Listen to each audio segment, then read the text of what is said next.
Hi అందరికీ నమస్కారం. మనం చాప్టర్ 12లోకి వచ్చేసాము. చాప్టర్ 12 ఏంటి? గురుదేవుల ఆశ్రమంలో గడిచినటువంటి కాలం. సో ఆయన గురుదేవుల్ని కలుసుకున్నారు కదా. లాస్ట్ వీడియోలో మనం ఏం చూసాము? ఆయన మన ముకుందుడు గారు వాళ్ళ గురుదేవుల్ని కలిసిన తర్వాత ఆయన ఏమో కలకత్తా వెళ్ళిపోమంటారు. మన గురుదేవులేమో ససేమేరా నేను వెళ్ళను అనేస్తారు. ఇక వాళ్ళిద్దరి మధ్య ఒక కొంచెం చిన్న ఘర్షణ జరుగుతుంది. ఇంకా ఆ వియోగంతో మన ముకుందుడు వాళ్ళ ఆశ్రమానికి వెళ్తారు. కానీ అక్కడ ఉండలేరు. వాళ్ళ మిగతా కొలీగ్స్ అందరూ కూడా ఇచ్చినటువంటి టార్చర్తో ఆయన అక్కడి నుంచి కలకత్తా వెళ్ళిపోదాం అనుకుంటారు. కానీ కలకత్తాలో వెళ్ళి కలకత్తా వాళ్ళ ఇంటికి వెళ్లకుండా శ్రీరాంపూర్కి అలా వెళ్ళిపోతారనమాట. వాళ్ళ జితేంద్ర ఏమో వాళ్ళ ఇంటికి వెళ్ళిపోతాడు. కలకత్తా వచ్చిన తర్వాత కలకత్తా టు వాళ్ళ ఇంటికి వెళ్లకుండా మన ముకుందుడు గురుదేవులైనటువంటి శ్రీ యుక్తేశ్వర్ గారిని కలుసుకోవడానికి శ్రీరాంపూర్ వెళ్ళిపోతారనమాట. కలకత్తా నుంచి 12 మైళ్ళ దూరంలో ఉన్న శ్రీరాంపూర్ ఇప్పుడు మన ముకుందుడు గారు గురుదేవుల ఆశ్రమం ముందు ఉన్నారు. సో ఆశ్రమం లోపలికి వెళ్తారనమాట. వెళ్ళంగానే ఆయనకి అక్కడ పులి చర్మం మీద కూర్చుని ధ్యానం చేసుకుంటూ వాళ్ళ గురువుగారు కనిపిస్తారు. యుక్తేశ్వర గారు కనిపిస్తారనమాట. కనిపించగానే ఆయన వెంటనే యుక్తేశ్వర గారు అంటారు, వచ్చేసావా ముకుందా, రా అని అంటారనమాట. వచ్చేసాను గురుదేవా, నేను ఇంకా ఎప్పుడూ ఇక మీ దగ్గరే ఉంటాను, నేను మీరేం చెప్తే చేస్తాను అని అంటే, అప్పుడు వెంటనే మన యుక్తేశ్వర గారు అంటారు, నువ్వు నేను చెప్పింది వినవుగా అని అంటారనమాట. లేదు నేను ఇక నుంచి మీరేం చెప్పినా వింటాను అని చెప్పేసి ముకుందుడు అంటాడు. అవునా, అయితే సరే, అయితే నువ్వు తక్షణం మీ ఇంటికి వెళ్ళిపో. కలకత్తాలో ఉన్నటువంటి మీ ఇంటికి వెళ్ళి అక్కడ ఇప్పుడు నీది సెకండరీ ఎడ్యుకేషన్ అయిపోయింది, ఇప్పుడు నువ్వు కాలేజీలో చేరాలి. సో కాలేజీలో చేరు అని కాలేజీలో చేరమని చెప్పేసరికి ముకుందుడు ఒప్పుకుంటాను, మీరేం చెప్తే చేస్తా అని చెప్పేసి అన్నారు. కాబట్టి అది కాక అంతకుముందు ఆయన్ని ఇంప్రెస్ చేయాలి అని చెప్పేసి ఏం చెప్తే అది చేయాలి అని ముందుగానే మనకి హెచ్చరించారు గురుదేవులు. సో అట్లా ఓకే, ఆయన ఏం చెప్తే అది చేద్దామని చెప్పేసి ముకుందుడు ఆ మనసులో ఉన్నటువంటి ఆ గాబరాన్ని కప్పిపుచ్చేసేసి, సరే గురుదేవా నేను వెళ్తాను, కలకత్తా వెళ్ళి కాలేజీలో చేరతాను అంటారు. ఏంటి అంటే ఆయన అసలు ఎందుకు కాలేజీలో చేరమన్నారు అంటే ఫ్యూచర్ చెప్తారనమాట. ఫ్యూచర్లో నువ్వు వేరే దేశాలు వెళ్తావు, ఇతరతర దేశాలు వెళ్తావు, భారతదేశం కాకుండా వేరే దేశాలు వెళ్తావు. అలా వెళ్ళినప్పుడు అక్కడ వాళ్ళు నిన్ను ఆహ్వానించాలి, మనస్ఫూర్తిగా వాళ్ళని స్వీకరించాలి అని అంటే నువ్వు కొన్ని డిగ్రీస్ కంప్లీట్ చేసి ఉండాలి. సో విశ్వవిద్యాలయంలో నువ్వు ఒక డిగ్రీ కంప్లీట్ చేస్తేనే వాళ్ళను మనస్ఫూర్తిగా ఆహ్వానిస్తారు అండ్ యాక్సెప్ట్ చేస్తారు. నువ్వు చెప్పిన మన భారతదేశంలో చెప్పినటువంటి విషయాల గురించి నువ్వు అక్కడ ప్రస్తావించినప్పుడు వాళ్ళు ఆ విషయాల్ని వాళ్ళు తీసుకోవాలి, యాక్సెప్ట్ చేయాలి అని అంటే నువ్వు ఆల్రెడీ ఒక గ్రాడ్యుయేట్ అయి ఉండాలి అని చెప్పేసి చెప్తారనమాట. సరే, ఈయనకేమో మన ముకుందుడికి అసలు ఏం అర్థం కాదు, గజిబిజిగా ఉంటుంది. ఏం చెప్తున్నారు, నేను ఎక్కడికో వెళ్ళటం ఏంటి, సరే అదంతా కాదు, ఇక గురుగారు ఏం చెప్తే మీరు ఏం చెప్తే అది అని చెప్పేసి చెప్తారనమాట ముకుందుడు. సో ఇక్కడ మనకి యోగానందుడికి ఏంటి అంటే గురువు గారిని సంతోషపెట్టడమే ముఖ్యం, ఆ తక్షణ కర్తవ్యం అనమాట అక్కడ. సరే అని చెప్పేసి అన్నిటికీ ఒప్పుకుంటారు. దగ్గరలోనే కదా శ్రీరాంపూర్ దగ్గరే కదా, నువ్వు కలకత్తాలో ఉంటావు, శ్రీరాంపూర్ దగ్గరే కాబట్టి నీకు ఎప్పుడు కుదిరినా ఎప్పుడు వీలుంటే అప్పుడు ఆశ్రమానికి వచ్చేసాయి అని అంటారు. ప్రతిరోజు వస్తానండి అంటారు ముకుందుడేమో. కానీ ఇంకొక ముకుందుడు ఏమంటాడంటే, కానీ ఒక షరతు ఉంది గురుదేవా ఇందులో అంట. ఏంటి అంటే, మీరు నాకు దైవ సాక్షాత్కారాన్ని కల్పించాలి, ఆ వాగ్దానం ఆ ప్రామిస్ మీరు నాకు చేస్తేనే నేను మీరు చెప్పినట్టు వింటాను అని చెప్పేసి ముకుందుడు అంటాడనమాట. అక్కడ వాళ్ళిద్దరి మధ్య కొంచెం వాగ్యుద్ధం, మాటలతో యుద్ధం జరుగుద్ది అనమాట. అలా ఎలా కుదురుద్ది అట్లా. బట్ ముకుందుడు ఆయన అనుకున్న దాని మీద స్టాండ్ తీసుకుని ఉంటారు. కాదు, మీరు నాకు ప్రామిస్ చేస్తేనే అని. దైవాన్ని నేను మీకు పరిచయం చేయాలి, వేరే ఒకరికి పరిచయం చేయాలి. ఇప్పుడు నాకు మీకు ఎవరికన్నా నేను ఇంకొక వ్యక్తిని పరిచయం చేయాలంటే ఆ వ్యక్తితో నాకు పరిచయం అయి ఉండాలి, బాగా పరిచయం అయి ఉండాలి. బాగా తెలిసిన వ్యక్తిని అయితే అతన్ని నేను వేరే ఒకరికి పరిచయం చేయగలుగుతాను. సో ఇక్కడ మన యుక్తేశ్వర గారు కూడా అదే అనమాట. సో వెంటనే ఒప్పుకోరు. బట్ యోగానందుడికి తెలుసు ఏమని అంటే ఆయనకి భగవంతుడితో పరిచయం ఉంది, బాగా తెలుసు ఆయనకి అని చెప్పేసి, అందుకనే ఆయన అడుగుతారనమాట. ఇక తర్వాత ఓకే ప్రామిస్ చేస్తారు. సరే నేను నీకు పరిచయం చేస్తాను, దైవ సాక్షాత్కారాన్ని కల్పిస్తాను అని చెప్పేసి యోగానందుడు ప్రామిస్ తీసుకుంటారనమాట వాళ్ళ గురువుగారి దగ్గర. ఇక ఇప్పటికీ ఇక ఈ మాటతో, ఈ ప్రామిస్తో మన యోగానందుడికి ఫుల్ఫిల్మెంట్ అనమాట. ఒక గురువు కోసం అన్వేషణ మనం గత 11 చాప్టర్స్గా మనం తెలుసుకుంటున్నాం. ఆయన యొక్క ఒకటే ఆలోచన ఏంటి అంటే ఒక మంచి గురువు, ఒక సద్గురువు దగ్గర ఆయన శిక్షణ పొందాలి, దైవ సాక్షాత్కారాన్ని పొందాలి అనేది మనకి ఇప్పుడు ఈ 11 చాప్టర్స్లోనూ మనం ప్రతిదీ దాని చుట్టూ, ఆ పాయింట్ చుట్టే తిరుగుతుంది. సో ఇప్పటికీ ఆయనకి ఏమైంది, ఆయన అనుకున్నటువంటి గురువు యొక్క సాంగత్యం లభించిందనమాట. సో ఇక ఆయనకి హ్యాపీగా, ఆ టైంలో చాలా హ్యాపీగా అనిపించింది. మన యుక్తేశ్వర గారు అంటారు, రా నీకు ఆశ్రమం మొత్తం చూపిస్తాను అని చెప్పేసి అంటారు. సరే అని చెప్పేసి ఆశ్రమాన్ని మొత్తం చూస్తాకి వెళ్తారు. చూస్తూ ఉండగానే అక్కడ ఒక గోడ మీద మన లాహిరి మహాశైల ఫోటో చూస్తారనమాట. లాహిరి మహాశైల ఫోటో చూడంగానే నీకు ఆశ్చర్యం వేస్తుంది. ఏంటి లాహిరి మహాశైల ఇక్కడ అంటే, అవును ఆయన నా గురువు అని చెప్పేసి యుక్తేశ్వర గారు అంటారనమాట. చిన్నప్పటి నుండి మనకు తెలుసు, ఫస్ట్ చాప్టర్లోని మనకి లాహిరి మహాశైల యొక్క కేవలం ఫోటో వల్ల ఆయనకి ఎంత భయంకరమైనటువంటి వ్యాధి నుండి ఆయన బయటపడ్డారు అనేది. సో ఆల్రెడీ లాహిరి మహాశైల యొక్క కనెక్షన్ అనేది మన మన ముకుందుడు గారికి ఉండడం, మళ్ళీ ఆ లాహిరి మహాశైల యొక్క శిష్యులే ఈయనకి గురువు కావడం అనేది ఈయనకి చాలా ఆశ్చర్యము, ఆనందము కలిగించినటువంటి గొప్ప విషయంగా ఈయన ఫీల్ అవుతూ ఉంటారనమాట. ఆ పాఠం ముందు ఆయనకి ఆయన ఆత్మను కాసేపు ప్రశాంతంగా ఉంచుకుని ఇంకా మొత్తం ఆ ఇల్లు, ఆశ్రమం మొత్తం చూడడానికి ఆయన చూస్తారనమాట. అక్కడ ఆశ్రమం ఏంటి అంటే 2 అంతస్తుల భవనం, అది చాలా పాత పడిపోయినటువంటి భవనం అనమాట. సో ఆ భవనంలో పై గదిలోనేమో మన యుక్తేశ్వర గారి యొక్క ధ్యాన మందిరం ఉంటుంది, అలాగే దుర్గామాత పూజ కోసం ఒక గది సపరేట్గా ఉంటుంది. ఇంకా అక్కడ పెరటి చూస్తే కనుక చాలా మొక్కలు, పనస మొక్కలు, మామిడి మొక్కలు, అరటి మొక్కలు, ఇలాంటి మొక్కలన్నీ ఉండి చాలా ప్లెజెంట్గా ఉంటుందన్నమాట. వాతావరణం అంతా ప్లెజెంట్గా నైట్ అనేది అక్కడే ఉండిపోమని చెప్పేసి మన యుక్తేశ్వర్ గారు ముకుందుని కోరుకుంటారు. ఈరోజు నైట్ ఇక్కడే ఉండు అని చెప్పేసి ఓకే అని చెప్పేసి ఆయన ఉంటారనమాట. ఉంటే ఆ కాయగూరలతో కొంత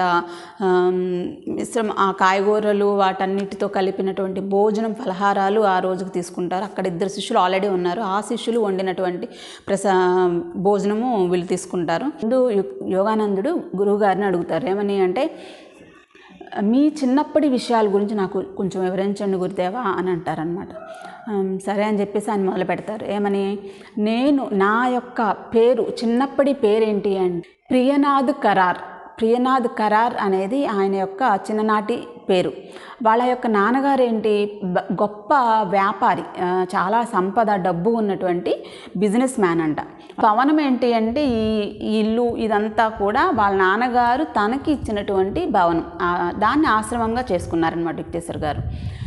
తర్వాత ఆయనకి పెళ్ళి కూడా అయిపోయింది. వాళ్ళ పెళ్ళి ఒక పాప కూడా ఉంది. వాళ్ళ పాపకు కూడా మ్యారేజ్ అయిపోయిందంట. అయితే వాళ్ళ వైఫ్ చనిపోయిన తర్వాత, యుక్తేశ్వర్ గారి యొక్క వైఫ్ చనిపోయాక ఈయన లాహిరి మహాశైల గారి దగ్గర సన్యాసం తీసుకున్నారు. సన్యాసం తీసుకున్నాక ప్రియనాథ్ కరార్ అనే పేరు కాస్త స్వామి శ్రీ యుక్తేశ్వర గిరిగా మారిపోయింది. అక్కడతో ఆపేశారనమాట. ఇంతే, నా స్టోరీ పెద్దగా ఏం లేదు అని అంటారు. కానీ యుక్తేశ్వర గారు, మన ముకుందుడికి తృప్తి లేదు, ఇంకా అట్లా చూస్తూ ఉంటారనమాట. ఇంకా ఏదైనా చెప్పండి. ఆయన పై విషయాలు ఇదంతా నార్మల్గా సహజంగా, బట్ మీ మనస్తత్వం, ఆయన మనస్తత్వం, యుక్తేశ్వర గారి యొక్క మనస్తత్వం తెలియాలి. అసలు ఆయన యొక్క విశేషత అనేది, ప్రతి ఒక్కరికి ఒక విశేషత ఉంది. ఆ విశేషత ఏంటి, మీకు ఇంకా ఎక్కువ విశేషత ఉండాలి. కాబట్టి ఆ విశేషాలు తెలుసుకోవడం కోసం ఇంకా చెప్పండి, మీ చిన్నప్పుడు స్టోరీస్ ఏంటో చెప్పండి అని చెప్పేసి మన ముకుందుడు యుక్తేశ్వర గారిని అడుగుతారనమాట. సరే చెప్తాను. ప్రతిదానికి కూడా ఒక అర్థం, అంటే ఒక మీనింగ్, ఒక ప్రోవర్బ్ అనేది ఉంటుంది.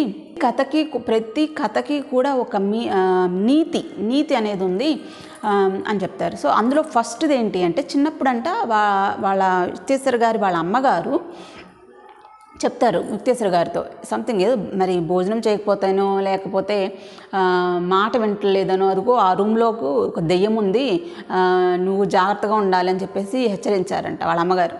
హెచ్చరిస్తే యుక్తేశ్వర గారు వెళ్ళిపోయి ఆ రూమ్లోకి వెళ్ళిపోయి మొత్తం చూసేసి, అమ్మ ఏంటి అక్కడేం దెయ్యం లేదే అని చెప్పేసి చెప్తారంట. ఇక అప్పటి నుంచి వాళ్ళ అమ్మగారు దెయ్యాల కథ చెప్పడమే మానేశారంట. సో ఈ కథలో నీతి అంటే, నిన్ను భయపెడుతున్న దానికి ఎదురుపడి చూడు, అది ఇక ఎప్పటికీ నిన్ను భయపెట్టదు. ఏంటి, నిన్ను భయపెడుతున్న దానికి ఎదురుపడి చూడు, అది నిన్ను ఎప్పటికీ భయపెట్టదు. సో ఫేస్ ద ఫియర్ అనేది మన యుక్తేశ్వర్ గారు చెప్తారనమాట. ఇంకా రెండో స్టోరీ ఆయన చెప్తూ, చిన్నప్పుడు జరిగిన రెండో స్టోరీగా, వాళ్ళ ఇంటి పక్కన, యుక్తేశ్వర్ గారి ఇంటి పక్కన ఒక చిన్న కుక్క పిల్ల ఉండేదంట. వాళ్ళ ఇంటి పక్కన వాళ్ళ ఇంట్లో వాళ్ళు పెంచుకుంటున్నారు కుక్క పిల్లని. ఆ కుక్క పిల్ల ఏంటి, బాగా గజ్జి పట్టేసిందంట. ఆ కుక్క పిల్లకేమో గజ్జి పట్టేసి అలా ఉంది, అసలు బాగాలేదు. అయితే ఈయనేంటి అంటే, మన యుక్తేశ్వర్ గారు నాకు ఆ కుక్క పిల్లే కావాలి అని చెప్పేసి బాగా పట్టుబట్టేశారంట. ఇక గందరగోళం చేశారంట. వేరే కుక్కను తీసుకొస్తాము, మంచి కుక్కను తీసుకొచ్చి ఇస్తాము అని చెప్పినా కూడా ఈయన మాట వినలేదంట. అదే కావాలి మొండి పట్టుబట్టారంట. సో ఈ కథ నుంచి నీతి ఏం చెప్తారంటే ఆయన, మనం ఏదైతే కోరుకుంటున్నామో దాని చుట్టూ మోహం అనేది అల్లుకుపోతుంది. ఒక వలయం, మోహం అనే వలయం ఏర్పడిపోతుంది. మోహం అనేది మనుషుల్ని గుడ్డివాళ్ళని చేసేస్తుంది, ఒక ఆకర్షణమైన శక్తిని ఏర్పాటు చేస్తుంది అనేది ఈ కథ ద్వారా మనం చెప్పుకోవచ్చు అన్నమాట. ఇక మూడవ స్టోరీ చెప్తూ, చిన్నప్పుడు వాళ్ళ అమ్మగారు ఒకసారి, నువ్వు కింద వేరే వాళ్ళ కింద పని చేస్తే కనుక నువ్వు బానిస అయినట్టే అని చెప్పేసి ఎక్కడో మాట ఆవిడ ఒక్కసారి అన్న మాట ఆయన చెవుల్లో పడిందంట. వేరే వాడి కింద నౌకరీకి దిగినవాడు బానిస అనే మాట ఎప్పుడైతే మన యుక్తేశ్వర్ గారి చెవుని పడిందో అది ఆయన మనసులో బాగా నాటుకుపోయిందంట. నాటుకుపోయి పెళ్ళైన తర్వాత కూడా ఆయన ఏ ఉద్యోగము చేయలేదు. ప్రతి ఉద్యోగాన్ని నిరాకరించేశారనమాట. ఇంకొకళ్ళ కింద పనిచేయను అన్న ఆలోచనతోనే ఆయన వేరే వాళ్ళ కింద పనిచేయకూడదు అని చెప్పేసి ఊరికే భూమి మీద డబ్బు అది ఖర్చు పెట్టేసి దాన్ని ఇంట్లో ఖర్చులకి అట్లాగే ఏదో అడ్జస్ట్మెంట్స్ చేసుకున్నారే కానీ ఏ ఉద్యోగం మీద నిలకడగా ఏ ఉద్యోగము చేయలేదంట. సో ఇక్కడ ఈ కథలో నీతి ఏంటి అంటే, సో చిన్నప్పుడు ఏర్పడే అభిప్రాయాలు అనేవి చాలా కాలం పాటు వాళ్ళలో నాటుకుపోతాయి అన్నమాట. అందుకని మనం ఏం చేయాలి, వాళ్ళ చెవుల్లో సూక్ష్మగ్రహాన్ని చిన్న చిన్న విషయాలే వాళ్ళు గ్రహించేటువంటి ఆ చెవుల్లో మనం మంచి విషయాలనే మనం చెప్పగలిగేటట్టుగా చూసుకోవాలన్నమాట. సో ఇవి కొన్ని స్టోరీస్ మన యుక్తేశ్వర్ గారు చిన్నప్పుడు జరిగినటువంటి కొన్ని స్టోరీస్ అన్నమాట. ఇంకా ఆయన చెప్తూ ఒక చిన్న మంచం మీదకి తీసుకువెళ్ళారు. ఆ చిన్న మంచం మీద ముకుందుడిని పడుకోబెట్టేశారు. ఇక పడుకోబెట్టేసి తెల్లారి లేచిన తర్వాత మన యుక్తేశ్వర్ గారు ఆయనకి క్రియాయోగ దీక్ష అనేది ఇచ్చారనమాట. ఆల్రెడీ మన ముకుందుడు 2 సార్లు క్రియ తీసేసుకున్నారు. ఎవరి దగ్గర, వాళ్ళ సేమ్ లాహిరి మహాశైలి యొక్క శిష్యులు ఎవరు, వాళ్ళ నాన్నగారు ఒకళ్ళు, ఇంకొకటేమో కేవలానంద గారు, ఆయన సంస్కృతం ఉపాధ్యాయుడు ఉన్నారు కదా గారి దగ్గర, అలాగే వాళ్ళ సంస్కృతం ఉపాధ్యాయుడు కేవలానంద గారి దగ్గర ఆల్రెడీ 2 times క్రియాయోగ తీసుకున్నారు. ఇప్పుడు మళ్ళీ శ్రీ యుక్తేశ్వర్ గారి దగ్గర కూడా క్రియాయోగ తీసుకున్నారనమాట. తీసుకుని అయితే అంతకుముందు వాళ్ళిద్దరు ఇచ్చినప్పుడు దానికంటే ఇప్పుడు ఇచ్చిన దానికి చాలా ప్రత్యేకత ఉందని చెప్పేసి మన ముకుందుడు చెప్తారనమాట. ఆయన ఎప్పుడైతే ఆ క్రియ ఇస్తున్నప్పుడే ఆయనకి ఒక బ్రహ్మాండమైనటువంటి వెలుగు, సూర్యుల్ని మించినటువంటి అద్భుతమైన వెలుగు అక్కడ ప్రసరించినట్టుగా ఆయన ఫీల్ అవుతారనమాట. సో అది మొత్తం ఆ బ్రహ్మాండమైన మహా తేజస్సు అనేది ఆయన హృదయాన్ని ముంచెత్తేసిందిగా అనిపిస్తుంది. ఇక యుక్తేశ్వర్ గారు చెప్పినట్లుగానే కలకత్తా వెళ్ళిపోవడానికి ఆయన రెడీ అయిపోయారు మన ముకుందుడు. మరుసటి రోజు మధ్యాహ్నానికి ఆయన తిరిగి కలకత్తా వెళ్ళటానికి నిర్ణయించుకుని ఇక బయలుదేరారు. మొండి పుస్తకాలు వేళ్ల తడబడి నన్ను వెంబడిస్తూనే ఉంటాయా అని అనుకుంటూ, అదివరకేమో నాన్నగారు, ఇప్పుడేమో యుక్తేశ్వర్ గారు నన్ను చదువుకోమని ఇబ్బంది పెట్టేస్తున్నారు అని చెప్పేసి యోగానందుడు అనుకుంటూ కలకత్తా చేరేశారనమాట. కలకత్తా చేరాక ఈయనకి భయము ఏంటి, చుట్టుపక్కల వాళ్ళందరూ రిలేటివ్స్ అందరూ సూటిపోటి మాటలంటారేమో, ఈ పక్షి గూడికి చేరేసింది అని చెప్పేసి అని ఈయనకు భయంతో అక్కడికి కలకత్తా చేరారు. కానీ ఏ విధమైనటువంటి విమర్శలు రాలేదన్నమాట వాళ్ళ చుట్టాల నుంచి. అందరూ కూడా ఎవరు ఏమీ అనలేదు. ఇక అమ్మయ్య అనుకుని ఆయన చక్కగా ఇక వాళ్ళ ఇంటి పైన ఆయన ఎప్పుడూ చేసుకునే ధ్యాన ప్రదేశం ఉంది కదా, ధ్యానం చేసుకునే ఆ ప్లేస్లో ఆయనకి ఎంతో అనుబంధం.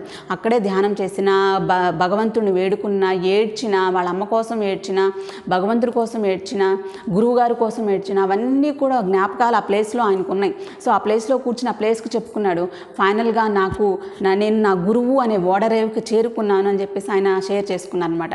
ఇక అదే రోజు సాయంత్రం వాళ్ళ నాన్నగారితో కూడా చక్కగా కూర్చుని ఇద్దరు హ్యాపీగా మాట్లాడుకున్నారు. ఇలా జరిగింది. వాళ్ళ గురువుని ఏ విధంగా మన యోగానందుడు మీట్ అయ్యాడు అదంతా కూడా వాళ్ళ నాన్నగారితో చెప్పుకున్నారు. వాళ్ళ నాన్నగారు కూడా చాలా సంతోషంగా, నేనే ఏ విధంగా అయితే నా గురువు లాహిరి మహాశయుల్ని కలిశాను, నువ్వు కూడా అదే విధంగా కలిశావు, అది కాక లాహిరి మహాశయులు మన ఫ్యామిలీని ఎప్పుడు బ్లెస్ చేస్తున్నారు, ఆయన మనతోనే ఉంటున్నారు అని చెప్పేసి ఆయన బాగా సంతోషం ఉంటుందన్నమాట.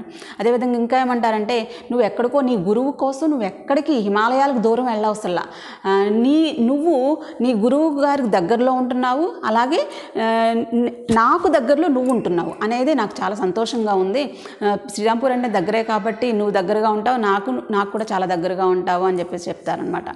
ఇంకా మన ముకుందుడు కాలేజీలో కూడా చేరతాడు అనేసరికి వాళ్ళ నాన్న ఇంకా సంతోషం బాగా. వెంటనే ఆ కాలేజీలో చేరడానికి తగ్గట్ట కావాల్సినటువంటి అన్ని ఏర్పాట్లు చేశారు. కలకత్తాలోని స్కాటిష్ చర్చ్ కాలేజీలో ఈయనని చేర్పించేశారనమాట. ఇక చూడండి, మన ముకుందుడు, మనం ఇప్పుడు వరకు 11 చాప్టర్స్ చదివాం. ముకుందుడు గురించి మనకు బాగా తెలుసు కదా, ఆయన కాలేజీకి చేరిన తర్వాత ఏం చేసి ఉంటారు అనేది. సో నేను మిమ్మల్ని ఒకటి రిక్వెస్ట్ చేస్తున్నాను, కామెంట్ సెక్షన్లో ఒక కామెంట్ పెట్టండి, హాఫ్ మినిట్ టైంలో కామెంట్ చేయండి ప్లీజ్. ముకుందుడు కాలేజీకి వెళ్ళాడా లేదా, అసలు చదువుకున్నాడా లేదా, ఏం చేశాడు అనేది కామెంట్ చేయాలని కోరుకుంటున్నాను. Let's go.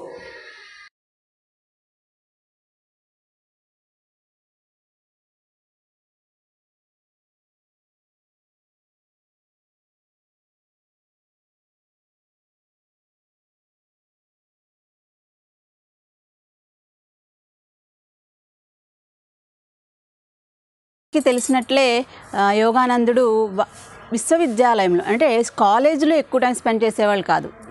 శ్రీరాంపూర్కి వెళ్ళిపోయి వాళ్ళ గురువుగారి దగ్గరికి వెళ్తూ ఉండేవాళ్ళు అనమాట.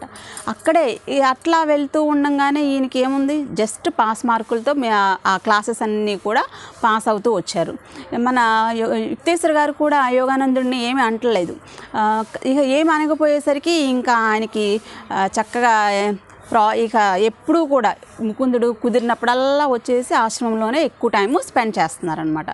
ఎక్కువ టైం స్పెండ్ చేస్తుంటే అక్కడ దినచర్య ఏముంది, ఎలా గడుపుతున్నారు ఆయన అనేది మనకు చూస్తే కనుక, మన గురువుగారు అంటే యుక్తేశ్వర్ గారు ఎక్కువ టైం నిద్రపోరు. అంటే నిద్రపోయినా కూడా అక్కడ ఏమవుతుంది, పెందరకాళ్ళు వేసేస్తారనమాట. ఆ నిద్ర కూడా ఆయన గాఢ నిద్రలో ఉండిపోతారు.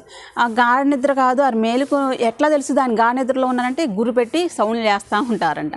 అది నిద్రపోనప్పుడు ఏంటి అంటే ఆయన యోగ నిద్రలోకి, సమాధి స్థితిలోకి వెళ్ళిపోతారు. ధ్యానం అనేది మామూలు మనుషులకి అంటే జనరల్గా స్టార్టింగ్లో ఉన్న వాళ్ళు మాత్రమే ధ్యాన స్థితిలో ఉంటారు.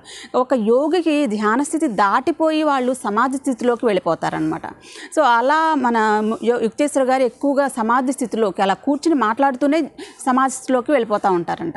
సో ఇంకా ఆయన ఎర్లీ మార్నింగ్ లేచేసి గంగానది ఒడ్డుకి వెళ్ళి గంగానది ఒడ్డున ఎక్కువ నడవడము, ఆయనతో పాటు అక్కడ ఉన్నంత కాలము కూడా యోగానంద గారు కూడా ఆయనతో పాటు గంగానది ఒడ్డున నడుస్తూ వాకింగ్ చేస్తూ అట్లా గడిపేవాళ్ళు. ఇక అక్కడే స్నానం చేసేసి ఇంటికి వచ్చిన తర్వాత మధ్యాహ్నం 12 గంటలకు మాత్రమే ఫస్ట్ భోజనం అనమాట. మొదటి భోజనం 12కి మాత్రమే జరుగుతుంది. సో ఆ భోజనం అయిపోయిన తర్వాత ఇక్కడికి ఎప్పుడూ కూడా ఎవరో ఒకళ్ళు గెస్టులు వస్తూ ఉంటారు. సో అలా గెస్టులు వస్తూ ఉన్నప్పుడు వాళ్ళని ఇన్వైట్ చేసుకోవడము, వాళ్ళని రిసీవ్ చేసుకుని వాళ్ళకి కావాల్సిన ఏర్పాట్లు చూడడం, ఎంతమంది వచ్చినా సరే వాళ్ళకి భోజనాలు పెట్టేసేయడము, ఇలాంటివన్నీ జరుగుతూ ఉంటాయి అన్నమాట. అది నిత్య కార్యక్రమంగా జరిగిపోతూ ఉంటుంది. ఇంకా ఇదే కాకుండా సాయంత్రం అయ్యేసరికి ఇక ప్రసంగాలు. సో ఈవినింగ్ టైంలో ప్రసంగాలు, వాళ్ళకి ఏవైనా డౌట్స్ ఉంటే క్లారిఫై చేయడం, ఆ డౌట్స్ అన్ని ఆ సాయంత్రం అంటారంటే. భోజనానికి ఎలాంటి భోజనం చేసేవాళ్ళంటే ఆయన సన్యాసం తీసుకోకముందు చేపలు, గుడ్లు అన్నీ తీసుకునేవాళ్ళు.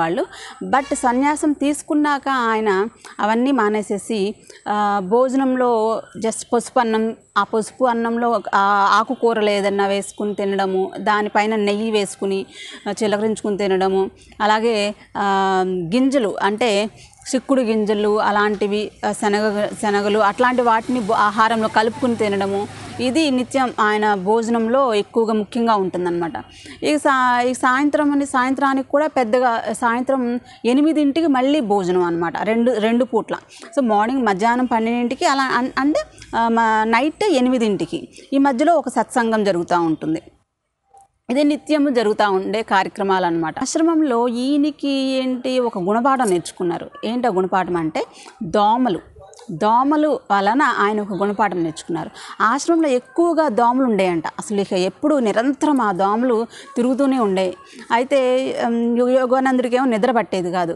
నిద్ర పట్టకపోతే యుక్తేశ్వర గారు చూసి ఆయన అవస్థలు చూసి సరే దోవతార ఒకటి తెచ్చుకోమని చెప్పేసి ఆయన చెప్పారనమాట. నువ్వు తెచ్చుకుంటావు, సరే నువ్వు తెచ్చుకుంటే అది నాకు కూడా తీసుకురా ఇంకొక దోవతార అంటారు. ఎందుకు అంటే నువ్వు దోవతార వేసుకున్నావు ఆ దోవలన్నీ ఎటు వెళ్తాయి, నా మీదకే వచ్చేది, కాబట్టి నాకు కూడా ఇంకో దోవతార తీసుకురా అని చెప్పేసి ఆయన చెప్పేది. సరే అని 2 దోవతారలు తెచ్చుకుని ఆయన ఉన్నంతకాలం ఆయన కోసం ఓన్లీ యోగానందుడి కోసం ఆ దోవతార ఏర్పాటు అనేది జరిగింది. సో అట్లా ఓకే, ఆ దోమతెర వలన కొంతవరకు నిద్రపోతున్నారు హాయిగా వచ్చినప్పుడు. బట్ ఒక్కొక్కసారి ఆయన ధ్యానం చేస్తున్నారు. ఆ ధ్యానం చేస్తున్నప్పుడు కూడా ఇక దోమలు వచ్చేస్తున్నాయి. ఇక ముకుందుడు అండ్ యుక్తేశ్వర గారు ఇద్దరు ధ్యానం చేసుకుంటున్నారు. ఆ ధ్యానం చేసుకుంటున్నప్పుడు దోమలు విపరీతంగా వచ్చేస్తున్నాయి అనమాట, ముసిరిపోతున్నాయి అనమాట. యుక్తేశ్వర గారి మీద బాగా ముసిరిపోతున్నాయి. ఇక ముకుందుడికి ఏమో ఇక ఆ దోమల వలన ఆయన ఎలాంటి కాన్సన్ట్రేషన్ లేదు, లేచేసి ఆ దోమల్ని ఎలా చంపాలా అని చూస్తున్నారనమాట. అంటే అసలు వాటి నుంచి ఎట్లా బయటపడాలి అని చెప్పేసి ఆయన చూస్తూ ఉంటే ఈయనేమో అసలు ఏ విధంగా చలనం లేకుండా మెడిటేషన్ చేసుకున్నారు. ఎలా చేస్తున్నారు గురువుగారు అని చెప్పేసి దగ్గరికి వెళ్ళి చూశారంట. ఆయన పట్టుకుని వీళ్ళు పట్టుకున్నారంటే వాళ్ళేమో చల్లబడిపోయింది. శ్వాస చూస్తేనేమో శ్వాస ఆడతలేదంట. అది ఎలాంటి శ్వాస తీసుకున్నట్టుగా గమనించట్లే. ముక్కును నోరు మూసేశారంట గురువుగారిది, లెగుస్తారేమో అని చెప్పేసి. అయినా లేకట్లా ఏంటో ఏదో అయిపోయింది అని చెప్పేసి గురువుగారికి వెళ్ళిపోయి అందరిని పిలవబోతుంటే అప్పుడు ఈయన లెగిసి, ముకుందా ఏంటి నువ్వు ఏం చేస్తున్నావు, నిద్రపోవచ్చుగా పోని, ఇట్లాగ ఏం చేస్తున్నావు, నువ్వు వెళ్ళి పడుకో, దోమలు నువ్వు మారవా ఏంటి, ప్రపంచం మారిపోవాలా, ప్రపంచాన్ని మార్చడం కాదు, నువ్వు మారు, ఈ దొల్లు ఇప్పుడు అలాగ అదే విధంగా ఆయన ఎప్పుడైతే హెచ్చరించారో వెళ్ళిపోయి నిద్రపోయాడనమాట మన ముకుందుడు.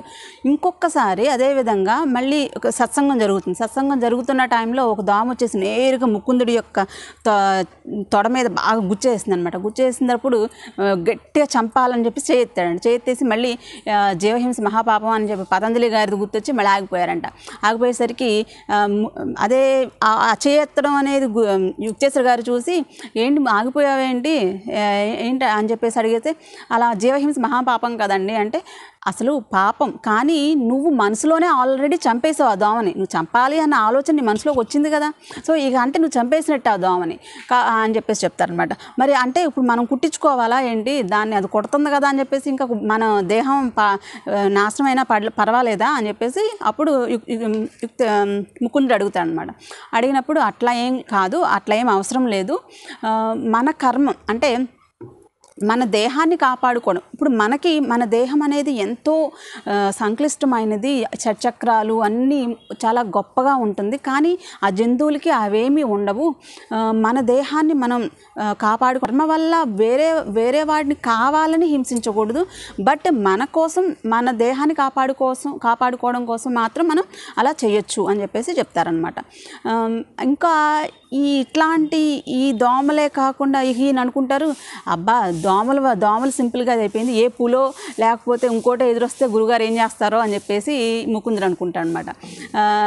అయితే పులిలు పెద్ద పెద్ద సింహాలు కాదు, కానీ ఒకసారి నాగుపాము ఆయన ఎదురుగా, అంటే నాగుపాము వచ్చింది ఆశ్రమంలోకి. ఆ పాము ఇక ఎంత పెద్దది అంటే చాలా పెద్ద పాము, ఇక బుస కొట్టేసి పడగ విప్పి కాటేయడానికి రెడీగా ఉన్నట్టుగానే ఉందంట.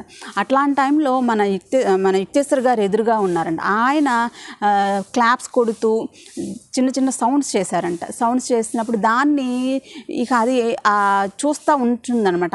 ఆయనకి తగ్గట్టుగా ఆయన తాళం వేస్తున్నారనమాట. ఆ పాముకి తగ్గట్టుగా ఆయన